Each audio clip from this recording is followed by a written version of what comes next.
I hadn't truly anticipated a phone call, not deep down. But the message that popped up on my phone wasn't something I'd braced for either. It arrived precisely at 8:58 a.m., a notification from the family group chat, the one with Mom, Dad, and even Chloe as participants. Mom was the sender, her words stark against the bright screen of my phone, which still displayed my faded family beach photo wallpaper from years ago. Olivia dear, we've been discussing things. And we genuinely believe it would be far smoother for everyone if you simply joined the wedding celebration via live stream. My breath hitched. Considering all the guests needing seats and accommodating Ethan's family, it just feels like it might become unnecessarily complicated otherwise. A beat of silence seemed to hang in the air after that sentence. No offense intended, of course. And then, the kicker, hope that's all right with you. I read the message once, my fingers still hovering over the screen as if the words might change. Then I read it a second time, and a third, each word sinking in like a cold stone.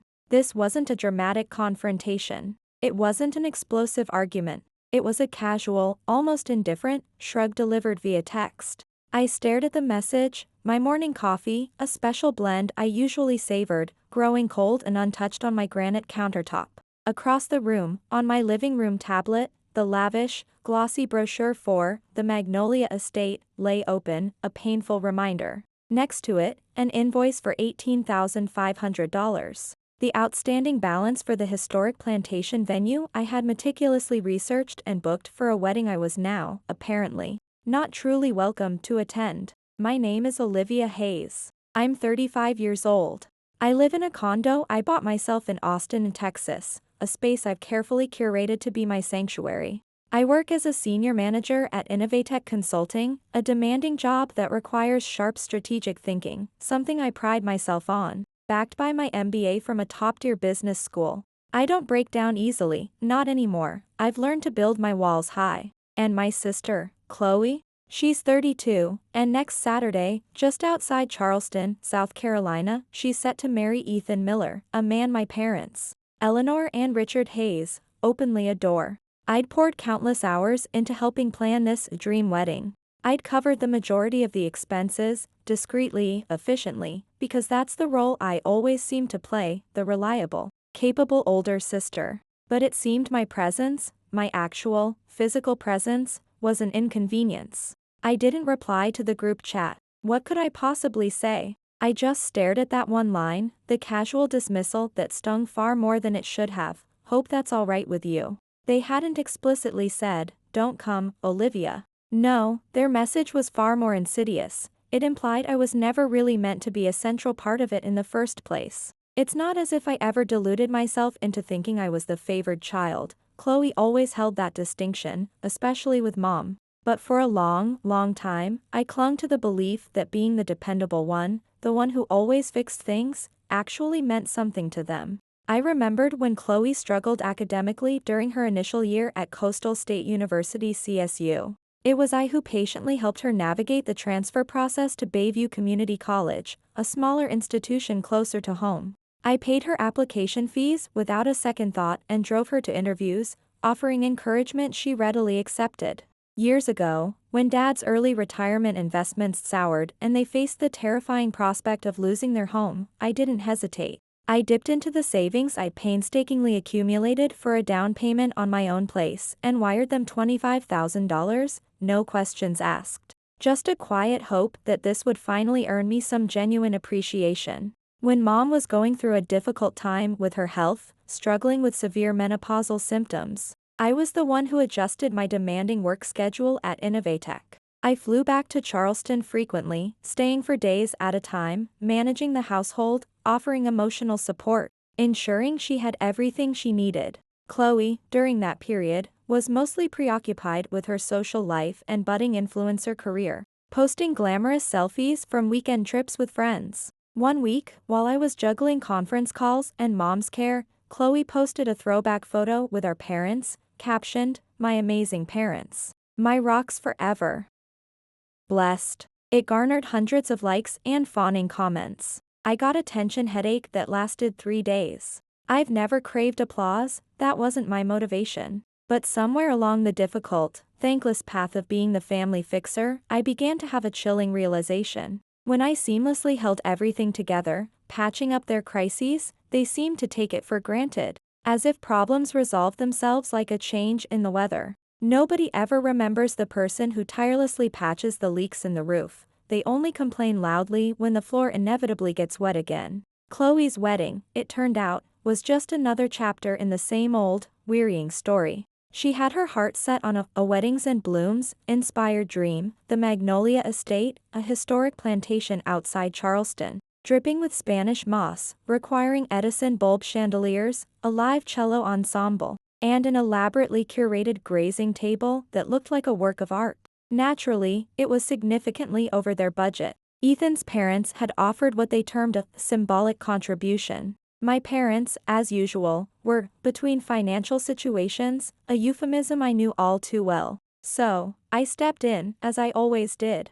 I secured the booking for the Magnolia Estate under my name, paid the hefty initial deposit of $10,000, and calmly told Chloe not to worry about a thing, that I'd handle it. And she didn't worry, not for a single moment.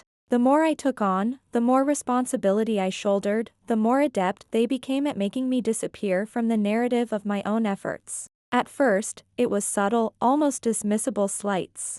I wasn't included in the planning for the bridal shower, even though I'd offered to contribute significantly to the costs. "Oh, Olivia, you're so busy with work, we'll manage," Chloe had chirped, effectively shutting me out while still expecting my financial backing. When I asked about attire, I was casually told, "Just wear whatever you feel comfortable in, Olivia, you always look sophisticated in navy." No consultation, no desire for my input, just a perfunctory dismissal. I offered to help with the complicated seating chart, leveraging my project management skills. Chloe had waved a dismissive hand.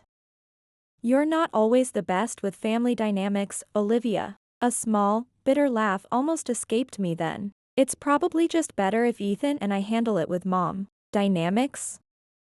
I, who had successfully led complex M&A negotiations across 3 continents for Innovatech, wasn't good with dynamics? The irony was almost too much to bear. Sophia Rossi, the high-end wedding planner Chloe had insisted on, called me once, her voice professionally crisp, to confirm a last-minute, expensive change in the lighting design for the reception tent. I had to tell her, quite honestly, "I'm sorry, Sophia, I have no information about that." A surprised silence hummed over the line. "Oh," she'd said, a note of confusion in her tone.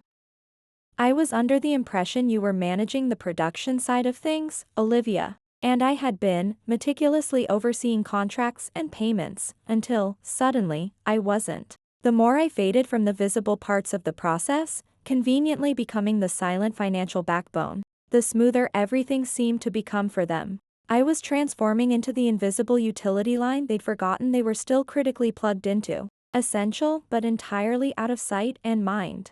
And then came the not-so-mini blow, the one that truly began to crack my carefully constructed composure. Maya Sharma, my incredibly astute and loyal project coordinator at Innovatech, forwarded me an email chain she hadn't been meant to receive. She'd been CC'd by mistake. It was a casual back-and-forth thread between Sophia Rossi and my mother, discussing the final wedding album shot list. Buried halfway down, a chillingly casual line from Mom, "Sophia, please ensure the bride's sister, Olivia, isn't prominently featured in the front row for the main family photos." My heart squeezed. Chloe would prefer it that way, less cluttered. "No, please consult Olivia," no courteous explanation, just a unilateral decision, issued like a royal decree.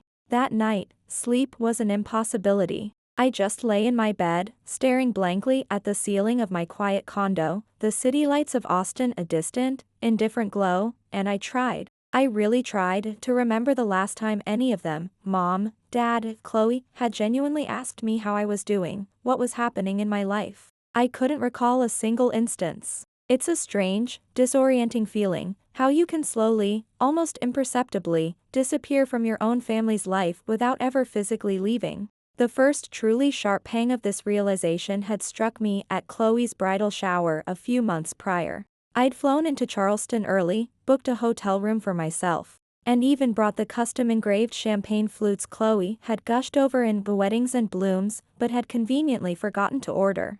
My name wasn't on the official invitation list, a fact I tried to brush off, but I had assumed, perhaps naively hoped, that they would at least acknowledge my contributions, the quiet efforts behind the scenes. Dozens of photos from the shower flooded social media that night, everyone laughing. Champagne flutes, the ones I'd provided glinting in the bright Charleston sunlight, attendees in matching silk robes Chloe had insisted upon.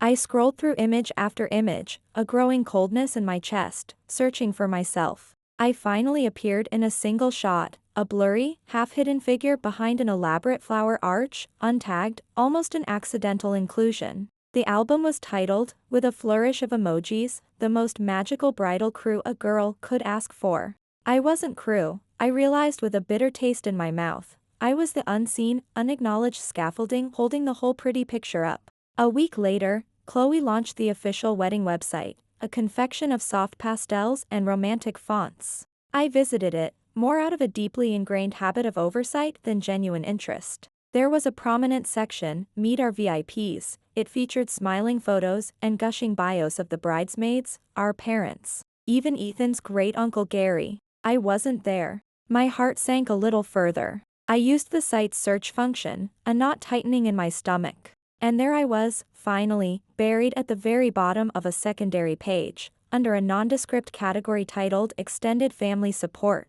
No photo, no bio, no link to any social media, just my first name, Olivia, misspelled as Oliver. It was a careless, telling error. And then came the final, definitive click, the one that felt like a door slamming shut in my face. I tried to log into a WedPlan Pro, the online wedding planning portal I had meticulously set up for them, complete with detailed timelines, scanned invoices, vendor contracts, and payment schedules. The system, which I had administered, redirected me to a stark, impersonal screen. "You have been removed from this project by the administrator." No explanatory message, no polite heads up from Chloe or Mom, just, gone. Vanished. I sat there, staring at the cold, impersonal words on my laptop screen, and for the first time in a very long, carefully controlled while, I allowed myself to feel something I hadn't dared to acknowledge, a profound, searing humiliation. Not a fiery anger, not yet a deep grief, just that quiet, exquisitely cutting sense that I had massively overstayed a welcome I was, in truth,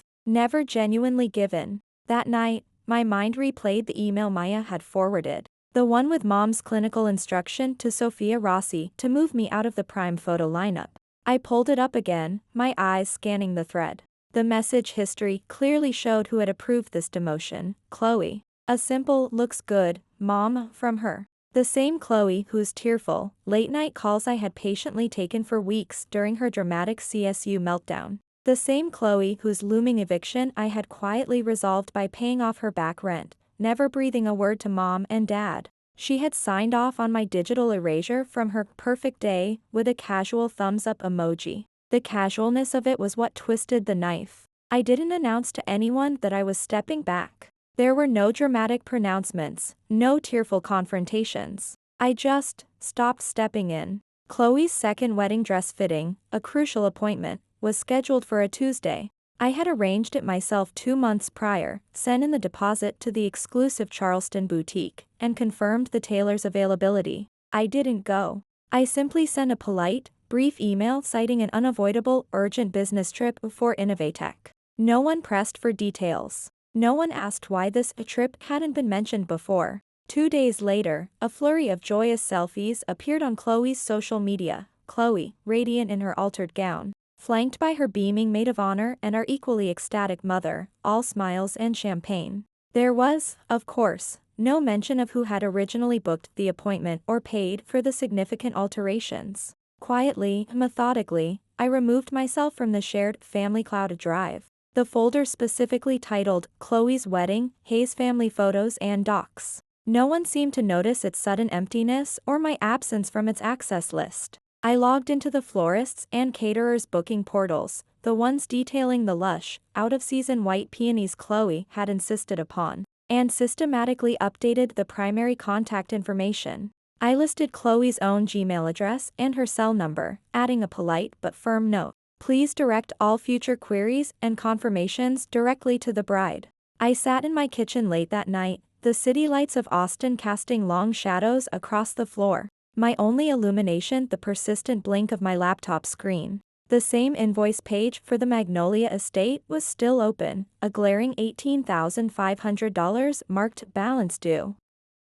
Unpaid. That's when I began to meticulously collect the receipts, not just the financial ones, though there were plenty of those, amounting to well over $50,000. I gathered all of them, screenshots of telling text messages and email threads, copies of polite notes from vendors thanking me for my prompt replies and efficient handling of their queries, the version history of the wedding website where I could clearly see how my name and contributions had once been listed in the planning team section before someone, presumably Chloe or Mom, had quietly, deliberately deleted that line. There was no grand statement from me, no tearful fight, no dramatic, "I'm done with all of you." I simply let go of the heavy rope I'd been dutifully holding for years, and I watched, with a strange sense of detachment, to see if anyone would even notice it thud to the ground. They didn't. That following weekend, I posted a single, enigmatic story to my private Instagram account, a photograph taken at a quiet Austin cafe. A table set for two, but with only one chair visibly occupied, mine. A cup of Royal Bengal tea sat untouched on my side. A blank, elegant place card rested on the empty place setting directly across from me. No explanatory caption, no smiling face, just a profound, echoing silence. Maya, my perceptive assistant, replied almost immediately with a single understanding heart emoji. She understood. She always did. The next morning, I deleted the shared family calendar invite for the entire wedding weekend in Charleston. Not a single person resent it to me or inquired why it had vanished. I didn't cancel my hotel reservation in Charleston, I simply never packed my bags. My absence, I realized, was becoming its own kind of statement, not a loud, bold proclamation, but an undeniable, unmissable void. If anyone had cared enough to look, to truly see. The week of the wedding, the air in Austin turned thick and heavy with the oppressive humidity of late spring heat. I threw myself into work, staying late at the Innovatech offices every night, but my mind wasn't truly on mergers or market strategies. It kept circling back, obsessively, to that one casually cruel line from their group message, "Hope that's all right with you." I never did reply. On Wednesday, just 2 days before the scheduled rehearsal dinner, I met with Marcus Cole, the sharp, no-nonsense lawyer I retained for personal matters, distinct from my firm's counsel. We met for a discreet lunch. "I'm not looking to sue anyone, Marcus," I stated unequivocally before he even had a chance to open his menu. He gave a short, knowing laugh, the kind that indicated he'd seen this sort of family drama unfold many times before. "No need for that, Olivia." His voice was calm, reassuring. "You simply want to cease footing the bill for a party you're no longer truly invited to." He walked me through the precise legal language, simple, factual, irrefutably effective. Effective immediately, Olivia Hayes hereby withdraws all financial sponsorship, logistical coordination, and personal guarantees previously extended in relation to the wedding of Chloe Hayes and Ethan Miller. It wasn't about revenge, not really. It was about clarity, about drawing a definitive line in the sand after years of blurred boundaries and unacknowledged sacrifices. The next morning, precisely at 6 a.m., the formal notification, drafted on Marcus Cole's legal letterhead, went out. It was sent via traceable, delivery receipt requested electronic mail and concurrent express postal mail to Chloe, Ethan, Mom, Dad, and, crucially, to Sophia Rossi, the wedding planner. Attached to the notification was a comprehensive dossier, copies of all relevant confirmation numbers, cancellation notices for services I could directly control, and copies of voided invoices for deposits I had paid, along with the outstanding balances now falling to them. All key vendors were copied on the correspondence.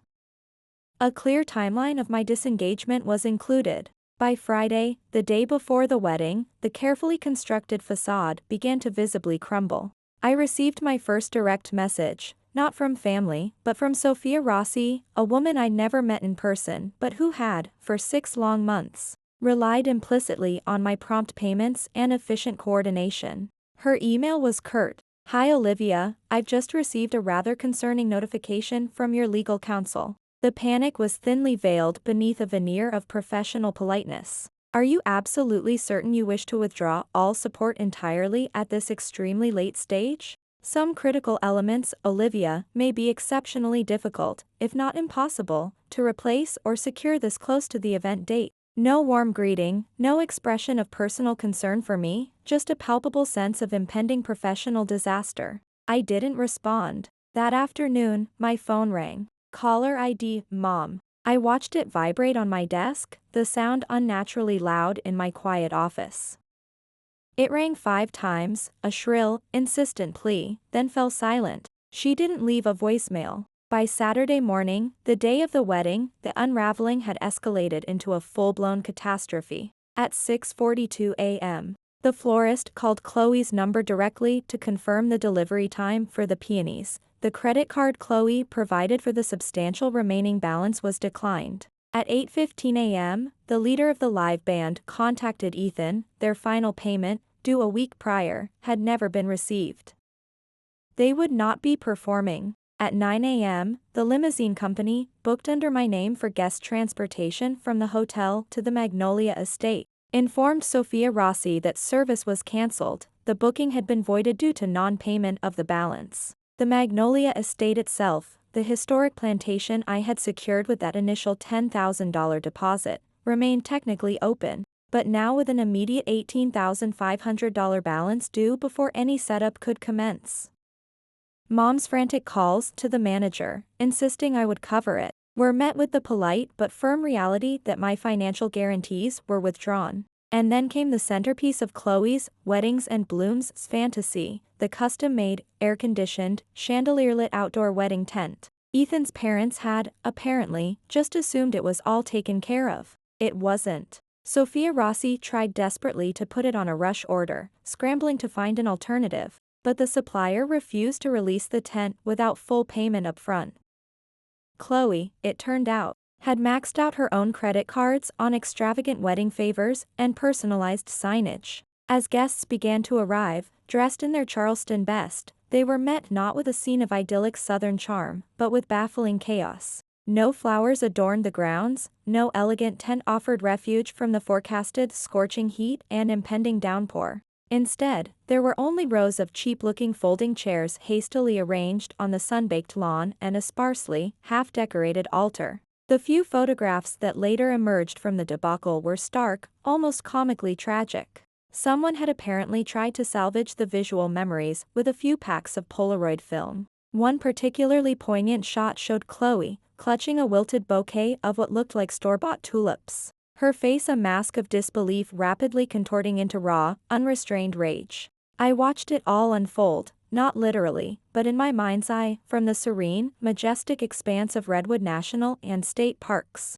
hundreds of miles away on the West Coast. I'd driven there alone, with no cell signal to disturb my peace, just me, a well-worn paperback novel, and a glass bottle of La Perla sparkling water sweating in the warm California sun. Maya kept me discreetly updated via email once I was back in an area with service, forwarding snippets of information she gleaned from the periphery. Mom, according to one account, had experienced a full-on public breakdown amidst the crumbling decorations. Many guests, confused and uncomfortable, reportedly started leaving after a mere 40 minutes. Some apparently whispered it might be an elaborate, tasteless prank. There was, of course, no live stream of the ceremony. Sophia Rossi, in the ensuing financial panic, hadn't finalized the payment for that particular package. So, technically, I had indeed watched it from afar, as they'd requested, but there was ultimately nothing celebratory to see, no beautiful ceremony, no joyous celebration, no cohesive center to the day at all. That night, Chloe posted a single, defiant photo on her social media, a blurry, black and white selfie of her and Ethan, standing forlornly in what looked like an empty field, captioned simply, "Private vows." No filters, just love. I almost had to respect the sheer audacity of the spin. What none of them knew, or perhaps were willing to acknowledge, was that I hadn't actually taken anything tangible away from them. I had only withdrawn what was, in reality, never truly mine to give in perpetuity, and what was certainly never properly acknowledged or appreciated in the first place. They likely thought I had vanished, disappeared in a huff. But the truth was, I had only stopped carrying the immense, unreciprocated weight of what was never truly meant to be my burden alone. It took 3 full days before someone finally knocked on my door. I was back in my Austin condo, sitting on my patio, a book open but unread in my lap, the Texas sun warm on my skin, when I heard the distinct chime of my doorbell. Through the frosted glass panel of my front door, I could see the familiar silhouette of my father, Richard. He was dressed in his usual khakis and a collared shirt, wearing the same carefully neutral, slightly pained expression he always adopted at holiday dinners whenever someone dared to bring up politics. Behind him, smaller and more agitated, stood my mother, Eleanor, clutching her oversized purse to her chest as if she feared it might be snatched away at any moment. They didn't look overtly angry, just rehearsed, like actors about to deliver lines they weren't entirely comfortable with. "Olivia, sweetheart," Mom began, her voice a little too bright, a little too forced, "can we come in for a moment?" I didn't move from my chair, didn't offer a welcoming gesture. "I have 10 minutes, I stated, my voice calm, level. They stepped inside, their movements hesitant, like strangers cautiously entering a meticulously curated museum exhibit. My condo was, as always, clean, minimalist, every object in its place. A single, framed photograph sat on my console table, me at Machu Picchu, a genuine, unforced smile on my face, strikingly, pointedly, alone. "We're not here to assign blame, Olivia," Dad said, his voice attempting a tone of patriarchal reason. We just want to talk, to try and figure out how things got so terribly misunderstood." Misunderstood? The word hung in the air, heavy with unspoken accusations. As if I had merely tripped and accidentally fallen out of the wedding photos, out of their lives, by some clumsy mistake. "We were under an immense amount of pressure," Mom added quickly, her voice rising slightly in pitch. "Chloe was so incredibly stressed, you have no idea. And that planner, Sophia, she really messed things up, didn't she?" Her eyes darted around my living room, avoiding mine. "Honestly, Olivia, it really wasn't about you." I said nothing, letting the silence stretch, letting their excuses echo hollowly in the quiet space. Dad sighed, a sound heavy with a weariness that felt more like frustration than remorse. "But Olivia, the way things ultimately turned out, well, it's made Chloe look terribly irresponsible, even ungrateful." His gaze finally met mine, a flicker of something I couldn't quite decipher in their depths. "Ethan's family is quite upset. Very traditional, you know. You understand how perception works in these situations." There it was. Not an apology, not an expression of regret for their actions, but a thinly veiled request for urgent image management.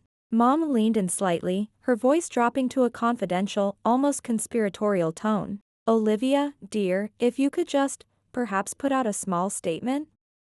Something neutral, of course. Perhaps something about an unforeseen work conflict at Innovatech. Or that you simply preferred to let Chloe and Ethan have their own private space for the wedding. That would truly help smooth things over with everyone." She wasn't asking for my forgiveness, she was asking for a public relations strategy. My gaze shifted towards the hallway as Maya, my ever-efficient project coordinator, stepped out, a sleek leather folio held neatly in her hand. She paused for a beat, her expression unreadable, then walked past my parents with a polite, almost imperceptible nod, placing the folio on the side table beside me with a quiet acknowledgement in my direction. She didn't utter a single word to them. My mother blinked, a flicker of surprise, perhaps even unease, in her eyes. Is that your assistant?" she asked, her voice a little breathless. I nodded slowly. "One of them, yes." A heavy silence descended, thick and uncomfortable. And then, later that night, came the twist I genuinely hadn't expected, a blow from a quarter I had, perhaps foolishly, still considered safe. A text message from Aunt Carol, Mom's older sister, the one who had always, or so I'd thought, subtly stood up for me at tense family events. The one who had once, years ago, whispered to me during a particularly awful Thanksgiving, "You don't deserve the way they treat you, Olivia." Her message, when it arrived, was short, sharp, and devastatingly clear. "Olivia, perhaps it's best not to drag this unfortunate situation out any longer. It's already become quite messy for everyone involved. We all just need to move on from this, for Chloe's sake." Not, Olivia, we owe you a profound apology. Not, Olivia, how are you holding up through all of this? Just, effectively, let it die quietly, Olivia. Don't make any more waves. Even the ones who had witnessed the injustice, who had seen the pattern of disregard for years, would ultimately rather bury the uncomfortable truth than acknowledge the pervasive rot at the heart of the family. When even the people who once offered a semblance of defense now pleaded for your silence, what exactly had they been defending to begin with? Their own comfort, perhaps. I didn't respond to Aunt Carol's message. I didn't issue a public statement to salvage Chloe's reputation. I didn't post a carefully worded clarification on any social media platform. I certainly didn't show up to the hastily arranged post-wedding brunch Chloe invited me to via a text message that arrived 3 days too late. A last-minute, almost flippant invitation that read, "Olivia, we really missed you at the wedding. Let's just catch up soon, okay?"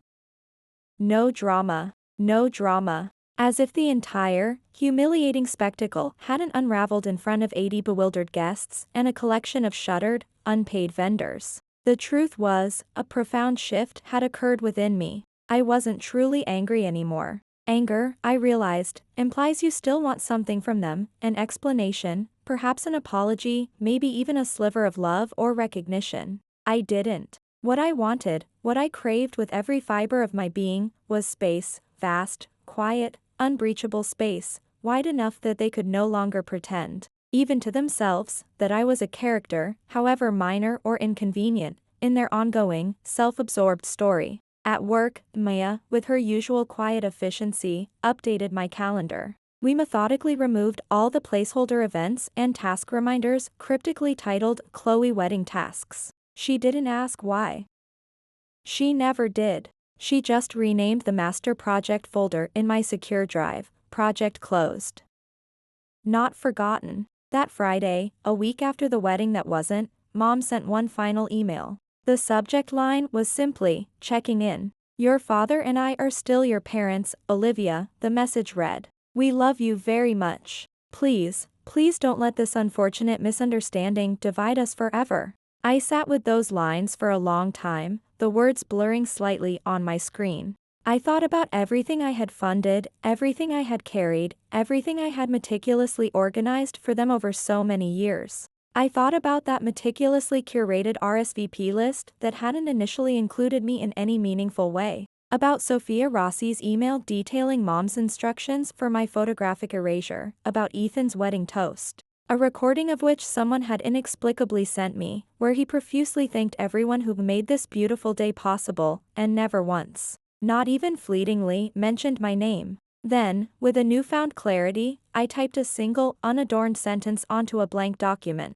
"I was always there. You just collectively built a version of life that apparently worked much better for all of you when I wasn't truly a part of it." I didn't sign it with a love. I didn't even sign it with my name. I didn't press send. Instead, I printed it, folded the crisp paper into a neat square, slipped it into a plain white envelope, and left it on the polished surface of my hallway table, right next to the still unopened, elegantly printed invitation for Chloe's inevitably postponed celebration dinner. I never opened that self-addressed envelope again. A week later, I walked into the small postal hub near South Congress Avenue, a single, discreetly padded envelope clutched in my hand. Inside, a small thumb drive, clearly labeled in my own neat handwriting, "Expenses, Hayes Wedding, Final Accounting." Also tucked inside was the printed letter I had never sent, the one that stated, with stark simplicity, "I was always there. You just collectively built a version of life that apparently worked much better for all of you when I wasn't truly a part of it."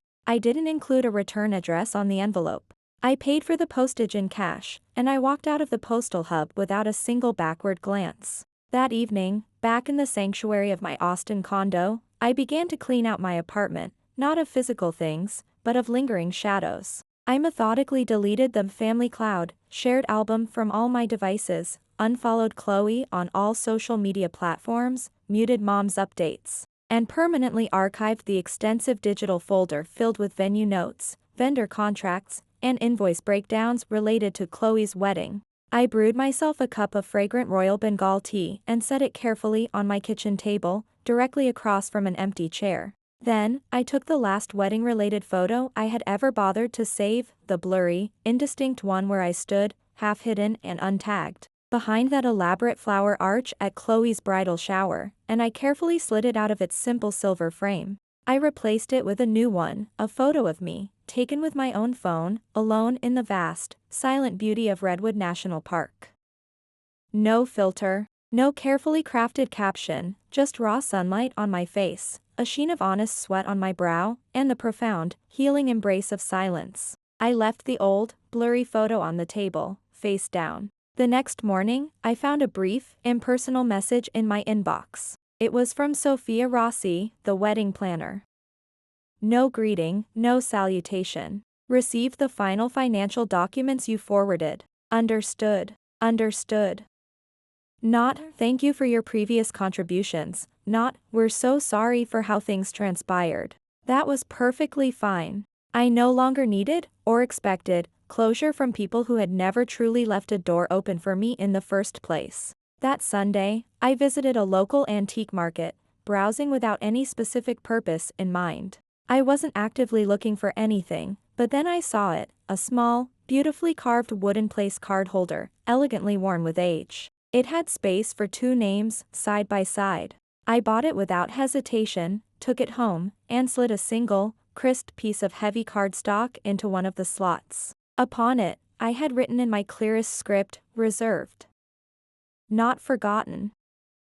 By Olivia Hayes. I placed the holder carefully on my dining table, in front of the perpetually empty chair that faced my own, and I didn't speak of them again for a very long time. They had asked me, in their own casually dismissive way, to watch the wedding from a distance. So I did. And from that self-imposed, necessary distance, I watched them, and the flimsy edifice they had built, inevitably fall. If you've ever been quietly, systematically erased from a story you poured your heart and soul into helping build, perhaps it's time to leave behind just one word they never thought to offer you. Goodbye.